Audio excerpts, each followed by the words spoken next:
Hi hello ನಮಸ್ತೆ welcome to my channel. ಇವತ್ತು vegetable samosa ಮಾಡೋದು ಯಾವ ತರ ಅಂತ ನೋಡೋಣ ಬನ್ನಿ. ಆದ್ರೆ ಈ ಸಮೋಸ ಶೇಪ್ ಇಲ್ಲ ಅಂತ ಅನ್ಕೊಂಬೇಡಿ. ಸಮೋಸ ಶೇಪ್ ಇಲ್ಲ ಅಂದ್ರೆ ಏನಾಯ್ತು, ಟೇಸ್ಟ್ ಇಂಪಾರ್ಟೆಂಟ್ ಅಲ್ವಾ. ಮತ್ತೆ ನಿಮ್ಗೆ ಯಾವ ಯಾವ ತರಕಾರಿ ಇಷ್ಟ ಇದೆಯೋ ಅದನ್ನೆಲ್ಲ ಸಣ್ಣ ಸಣ್ಣದಾಗಿ ಉದ್ದಾಗೆ ಹಚ್ಕೊಂಡು ಇಟ್ಕೊಳ್ಳಿ. ನಾನಿಲ್ಲೊಂದು ಮೂರ್ ತರ ವೆಜಿಟೇಬಲ್ಸ್ ತಗೊಂಡಿದ್ದೀನಿ. ಕ್ಯಾರೆಟ್ ಮತ್ತೆ ಆಲೂಗಡ್ಡೆ, ಕ್ಯಾಪ್ಸಿಕಮ್ ತಗೊಂಡಿದ್ದೀನಿ. ಕ್ಲೀನ್ ಆಗಿ ಇದನ್ನ ಎಣ್ಣೆಯಲ್ಲಿ ಫ್ರೈ ಮಾಡ್ಕೊಬೇಕು.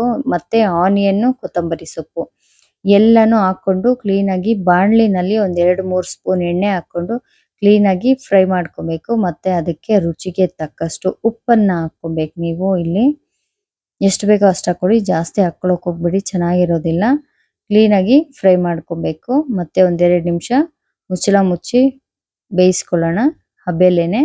ಮತ್ತೆ ಮೈದಾ ತಗೊಂಡು ಒಂದ್ ಕಪ್ ಅಲ್ಲಿ ಒಂದ್ 2 ಸ್ಪೂನ್ ತಗೊಳ್ಳಿ. ಮೈದಾ ಸಾಕು ನೋಡಿ. ಈ ತರ ತಿಕ್ಕಾಗಿ ಬೇಡ, ಸ್ವಲ್ಪ ಒಂದ್ ಲೆವೆಲ್ ಆಗಿ ಇರ್ಲಿ, ಒಂಥರ ಪೇಸ್ಟ್ ತರ. ಅರ್ಥ ಆಯ್ತಾ? ಪೇಸ್ಟ್ ತರ ಮಾಡಿ ಇಟ್ಕೊಬೇಕು. ಏನಕ್ಕಂತ ಹೇಳ್ತೀನಿ ನಾನು ಲಾಸ್ಟ್ ಅಲ್ಲಿ ಇದನ್ನ ಯೂಸ್ ಮಾಡೋದು.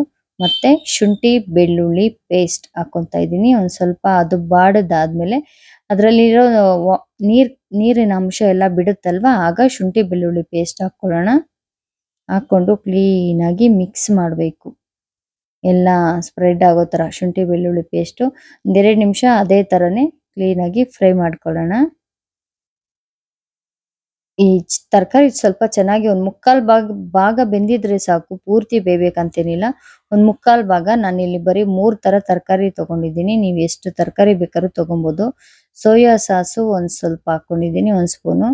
ಮತ್ತೆ ಟೊಮೆಟೊ ಸಾಸು, ಚಿಲ್ಲಿ ಸಾಸು ಎಲ್ಲ ಹಾಕೊಂಡು ಕ್ಲೀನ್ ಆಗಿ ಮಿಕ್ಸ್ ಮಾಡ್ಬೇಕು. ಇದೊಂದ್ 2 ನಿಮಿಷ. ಆಲ್ಮೋಸ್ಟ್ ನೀರೇ ಹಾಕೊಳ್ಳಬಾರ್ದು ಇದಕ್ಕೆ. ಕ್ಲೀನ್ ಆಗಿ ಫ್ರೈ ಮಾಡ್ಕೊಂಡು ಇಟ್ಕೊಬೇಕು. ಎಲ್ಲ sauce, tomato sauce, chilli sauce ಎಲ್ಲ ಹಾಕೊಂಡು. ಮತ್ತೆ ಇಲ್ಲಿ ಜೀರಿಗೆ ಪೌಡರ್ ಮತ್ತೆ ಕೊತ್ತಂಬರಿ ಸೊಪ್ಪು.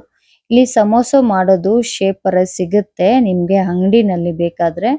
ಅದನ್ನ ತಗೊಂಬಂದು ಮಾಡ್ಕೊಳ್ಳಿ, ತುಂಬಾ ಚೆನ್ನಾಗಿ ಬರುತ್ತೆ. ನಾವು ಚಪಾತಿ ಹಿಟ್ಟು ಇಸ್ಕೋದು, ಲಟ್ಸೋದು, ಅದು ಶೇಪ್ ಬರೋದಿಲ್ಲ, ತಿಕ್ಕಾಗಿ ಬರುತ್ತೆ, ತೆಳ್ಳಗ್ ಬರೋದಿಲ್ಲ, ಇದೆಲ್ಲ ಏನು ಇರೋದಿಲ್ಲ.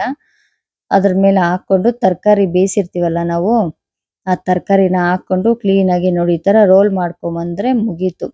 ಆ ಪೇಸ್ಟ್ ಮಾಡಿ ಇಟ್ಕೊಂಡಿದ್ವಲ್ಲ, ಆ ಪೇಸ್ಟ್ ನೋಡಿ ಇಲ್ಲಿ ಯೂಸ್ ಆಗುತ್ತಲ್ವಾ, ಗೊತ್ತಾಯ್ತಾ? ನೋಡಿ ಈ ತರ ಎಣ್ಣೆಲ್ಲ ಹಾಕೊಂಡ್ರೆ ಮುಗೀತು ಸಮೋಸ. ಕ್ಲೀನ್ ಆಗಿ ಸ್ನಾಕ್ಸ್ಗೂ ಆಗುತ್ತೆ, ಮಕ್ಕಳಿಗೆ ತಿನ್ನೋದಕ್ಕೂ ಆಗುತ್ತೆ.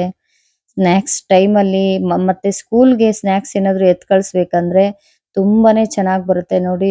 ಸಖತ್ತಾಗಿದೆ, ಟೇಸ್ಟ್ ಕೂಡ ಅಷ್ಟೇ ಸೂಪರ್ ಆಗಿದೆ. ಹಾಗೇನೆ ಸಬ್ಸ್ಕ್ರೈಬ್ ಮಾಡೋದನ್ನ ಮರಿಬೇಡಿ. Thank you.